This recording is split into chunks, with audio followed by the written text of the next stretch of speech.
W5. An iconic animal on the brink of extinction. They've been here as long as we have. I think we need to act like humans and help save them. We lose caribou and then the whole ecosystem just falls apart. If we don't do right by caribou, that says a lot about the health of the forest. And they're on our Canadian quarter, for heaven's sake. What's more important, jobs or having 100 caribou? And searching for the lost. You feel like you need to bring these people home. We have to. Not knowing just eats you alive. You're worried that they're going to mess up your cases. There is a potential. Eventually, somebody will find her. CTV's W5 with Avery Haynes, Sandy Rinaldo, and Lisa LaFlamme. Here is Sandy Rinaldo. Welcome to W5. Take a quarter out of your purse or pocket and check out the tail side. That animal that Canadians have chosen to honor on our 25-cent coin is a caribou. They once populated this country in the same way that bison roamed the plains, but not anymore. Right across this country, caribou are dying, and the challenges they face as a whole can be seen in one dwindling herd, barely surviving in northeastern British Columbia.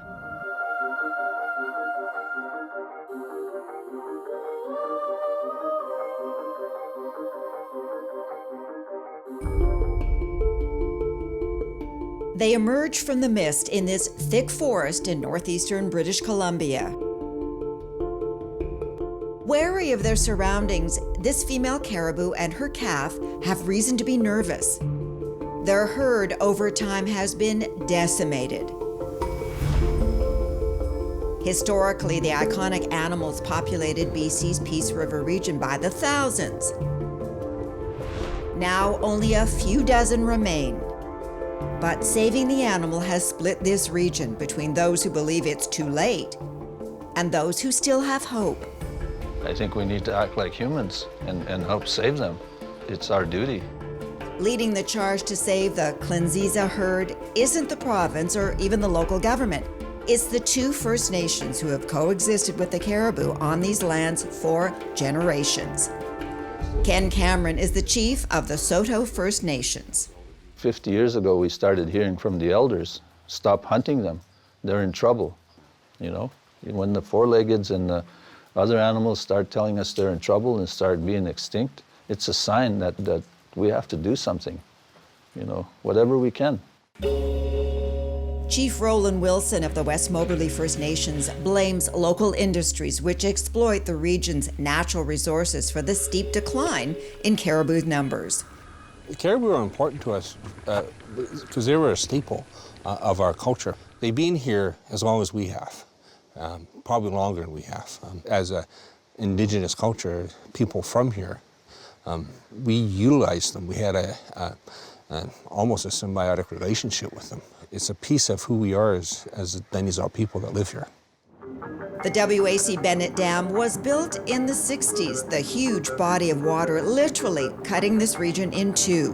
In 1970, approximately after they built WAC Bennett Dam, the elders recognized that there was a pretty devastating impact to the caribou and it fragmented them. Created a northern population and a southern population, and the southern population was quite a bit smaller. And the West Moberly elders decided that we should stop hunting them until they start coming back and we got more plentiful. But the dam wasn't the only major change to the caribou's landscape. Widespread clear-cutting, access roads, and mining activity has left the defenseless, slow-moving animal with nowhere to hide. Historically, they have sought refuge up in the mountains, a tactic that would have given them protection from their main predator, the wolf. But even that safe zone is now disappearing. The future of the caribou in its current state is pretty dismal. If we don't take some pretty aggressive management actions, we're looking at extirpation of many of the herds around this area. They'll be gone, yeah. Scott McNay is a wildlife biologist and a former forester. He has dedicated the last 2 decades to trying to save the caribou and is now working with the local First Nations. Caribou are not only an iconic species, but they're also a very, very important component of many ecosystems across Canada. I could see easily what would happen here is that we lose caribou and then we start to lose all these other species and the whole ecosystem just falls apart. And we've just lost a big, big component of what Canada is. According to Scott, it all comes back to changes in the landscape that have left caribou vulnerable. You convert old forests into a young vegetation state that provides food for other animals than caribou. Caribou don't like that kind of stuff. And so you have an increase in things like moose or elk or deer. That leads to an increase in wolves. The other thing that disturbance does is it makes hunting for things like wolves way more efficient. Those major disruptions to their habitat are happening right across the country. In Alberta, the vast majority of herds are in decline. While a protection plan has been created, it is currently on hold. In Quebec, the government there is promising a caribou conservation strategy by 2022. But again, herds are dwindling every day, with one herd down 99%. The same scenario is playing out in Ontario, where the animals are listed as threatened, but the government has allowed logging to continue as usual. Biologist Justina Ray is the president of Wildlife Conservation Society Canada. The word extinction is forever. Extinction means forever, and most people are very reluctant to think about that. Certainly some populations, it's already happening. It's been happening in the last 10 years. Several populations in different parts of southern Canada have disappeared altogether. It's also kind of at the front lines of conservation. If we don't do right by caribou, that says a lot about the health of the forest. Caribou are often an indicator for less visible elements of biodiversity that we're not as aware of. And they're on our Canadian quarter, for heaven's sake. That we put that on the Canadian quarter because that means something symbolically. To truly understand the challenges facing the caribou in northeastern British Columbia and to check in on the local population,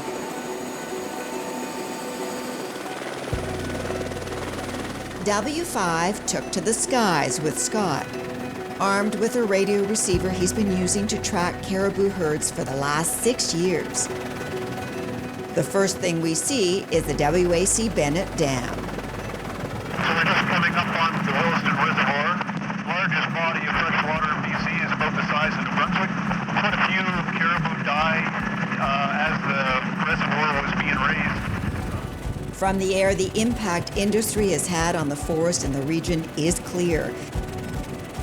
Massive scars ripped into the sides of many mountains. Some of these cut blocks are probably 20, 30 years old. For another hour, we continued our search. There's a relatively fresh cut block there now. Crisscrossing the remote region where for centuries caribou roam by the thousands. But no more. We searched from the sky for hours and couldn't spot a single one. Scott wasn't surprised the caribou were tough to find because, he says, the human impact on the landscape has taken its toll. It's very clear that the numbers are now declining primarily due to human-caused disturbance on the land base. Chief Roland Wilson agrees. This is a resource-rich area. There's 8 million cubic meters of wood fiber harvested every year here. There's oil and gas here. There's coal here, large-scale hydro, actually highest recorded wind energy. It's a wonderful place to live, and it's a wonderful place for animals to live, you know, because it's got everything that they need. But the over-harvesting of forest timber supply, and they're having to go into areas where they shouldn't be going into and encroaching into the habitats. In 2013, the population of the Clinziza herd dwindled to just 16 animals. About 7-8 years ago, we found ourselves critically low, to the point where one of the local caribou specialists, Dr. Scott McNay, came to us and said, we got to do something. If we don't intervene, they're going to be gone in 1 year. On the cusp of completely disappearing, the West Moberly and Saulteaux First Nations stepped in. What's happening to them here is not a natural thing. As being stewards of the land, and we're a part of everything that happens here. So what happens to the caribou happens to us. This is a human problem that we've created, and we have to fix that. Or the alternative is not have caribou anymore, and that's, to us, is unacceptable. I think that's the only way we can save them, is if we save their habitat. That's where they naturally want to be. That's where they can multiply, if they're left alone. Coming up, time is running out. If we lose caribou, we've essentially lost wilderness as we know it. When W5 continues.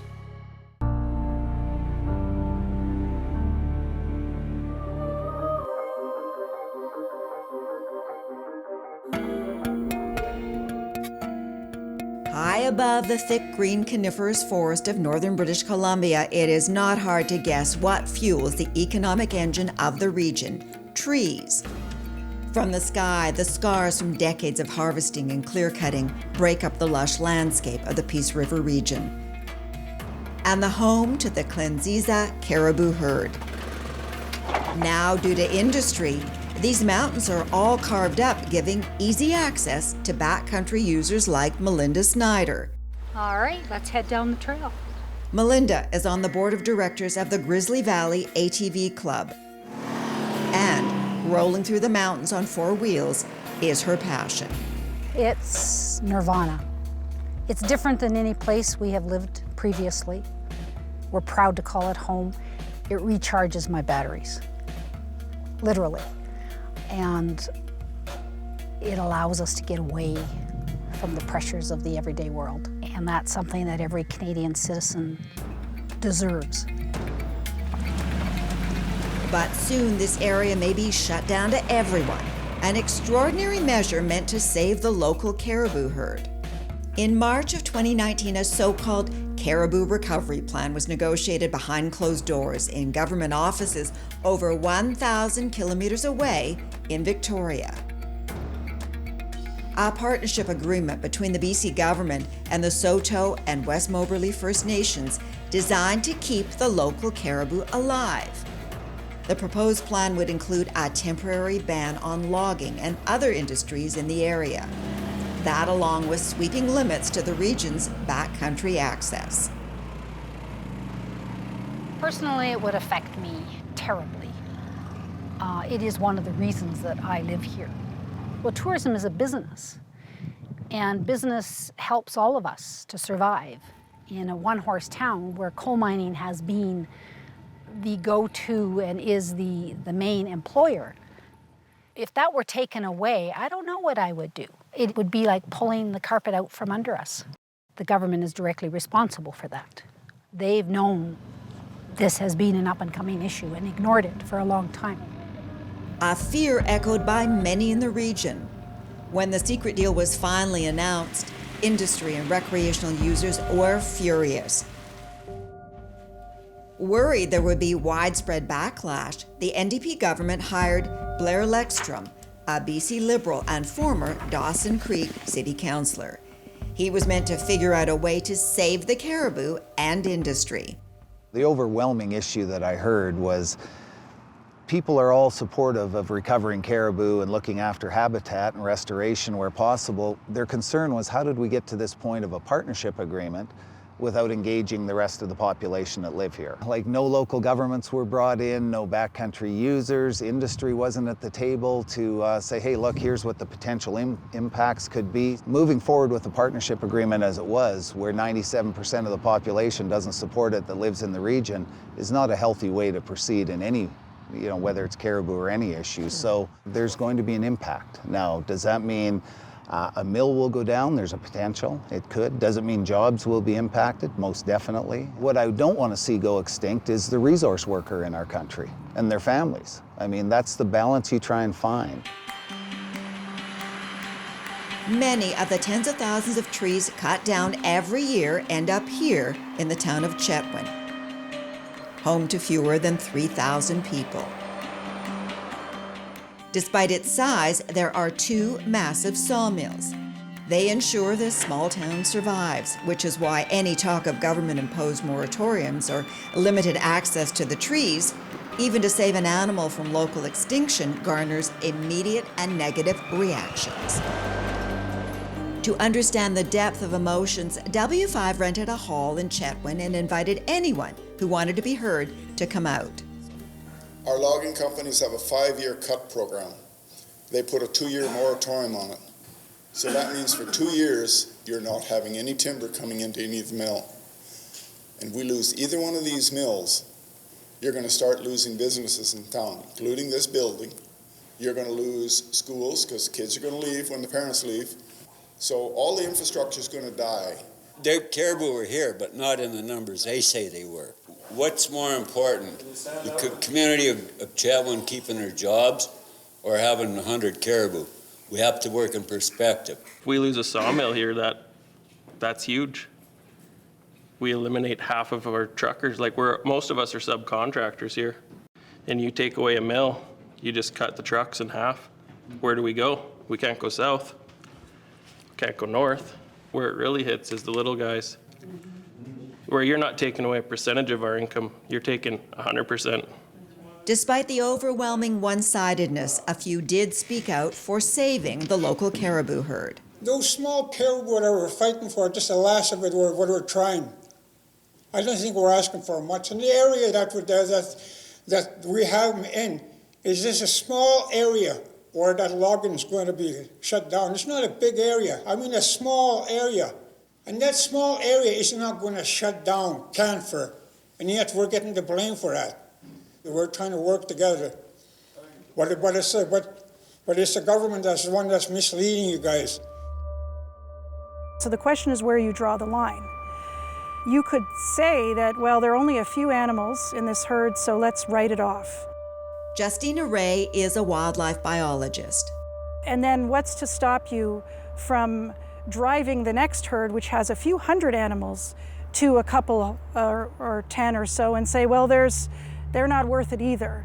And so probably if there will have to be a concerted decision by society that the jobs are more important than caribou, because balancing them with half measures at this point will not allow caribou to recover if that's what people want. So you can't have it both ways in many places, and so we're going to have to confront that as a society.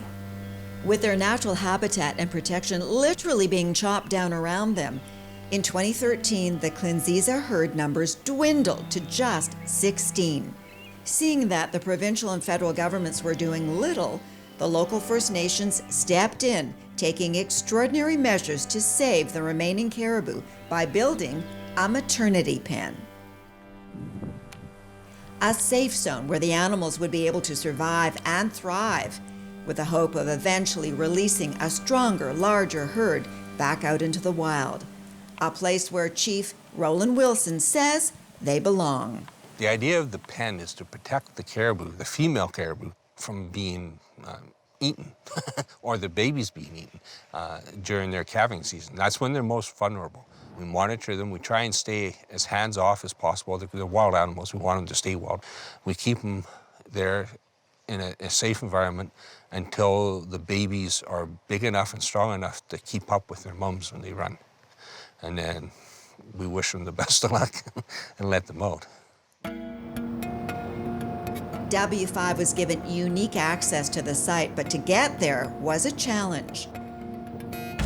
We drove for over an hour until the paved highway ended. From there, we headed up long, winding, and dangerous logging roads. Then, after another hour, as the terrain became more treacherous, we left the trucks behind and made the final 45 minutes of the journey on ATVs. Eventually, through the clouds and rain, the maternity pen came into view. A massive 13-foot black canvas wall shrouds the area with 30 caribou inside. Several security measures, including electrified fencing, ensures outsiders and predators are kept out, giving the herd one last chance to make a comeback. Inside the walls of the pen is a 37-acre caribou paradise, the perfect habitat for newborns to grow, with thick wooded areas, open pastures, and plenty to eat. The animals are fed 3 times a day, with as little human interaction as possible. Once the troughs are filled, biologist Matt Erickson hides in the brush with our camera crew. And the animals slowly begin to appear, eager to feed their young. I wish we had never gotten to the point where we needed to use a maternity pen. That's the basic point there. We were at 16 animals. We had no choice. We have to throw everything at a situation like that in order to avert extirpation of the herd. We needed to change the population trend from negative to positive. Maternity pen is not a favored option in my opinion. I lay awake every night those animals are in the pen. It's very risky for the animals. Can you imagine? We start with 16 animals and we bring, 10 animals into a pen. We're putting basically the whole herd at risk. We've never done this before. We don't know exactly if it's going to go well or not. One bear getting into the pen could send the whole project south. It's a very, very risky thing. It's a very costly thing. It's not the right kind of approach to stabilizing and recovering caribou. It's necessary. But even if the maternity pen is successful in bolstering the caribou population, not much will change if the landscape they'll eventually be released into continues to be decimated. Which is why Scott is hoping the proposed partnership agreement will be signed, protecting the region from overdevelopment and excessive backcountry use. If we lose caribou, we've essentially lost wilderness as we know it. Absolutely, it's very important. But the fate for the Clinziza herd and many others across the country rest in the hands of politicians and society's willingness to make a tough choice. And since this story first aired, that partnership agreement between the First Nations and the governments of British Columbia and Canada has been signed, protecting the habitat from human activity with the hope of increasing the population of the local Clinziza caribou herd.